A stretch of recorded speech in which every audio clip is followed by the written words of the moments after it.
Dès la semaine prochaine, les yeux du monde entier seront à nouveau tournés vers la capitale française, puisque malgré les attentats, 40 000 personnes sont attendues à cette grande conférence de l'ONU sur les changements climatiques qui débute officiellement lundi, le 30 novembre.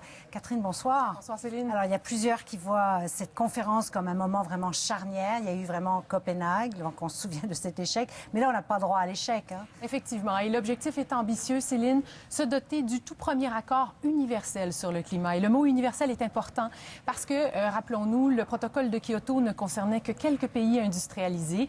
Il expire en 2020 et malgré Kyoto, on a vu les émissions de gaz à effet de serre monter en flèche. D'ailleurs, en 2015, on va franchir fort probablement la barre là, du 1 degré de réchauffement quand on sait que 2 degrés, c'est le seuil critique à ne pas franchir. Donc là, on a demandé à tous les pays de faire leur part. Il y a plus de 160 pays qui ont fourni leur contribution nationale pour réduire le réchauffement climatique à l'approche de cette conférence à Paris. Et ça représente environ 90% de toutes les émissions de la planète. On a changé la méthode, en fait. Oui. On a dit travailler en amont. Peut-être que ce serait plus facile, mais on est encore loin d'une entente. Oui. Bon, le financement est un autre point, bien sûr, litigieux. Il y a une responsabilité des pays riches qui ont pollué, qui polluent, et les pays émergents, les pays pauvres qui disent pourquoi est-ce que ça serait nous qui paierons? Et ce sont eux qui paient le prix, en fait, du dérèglement climatique. Oui, ce sont eux qui sont les plus impactés.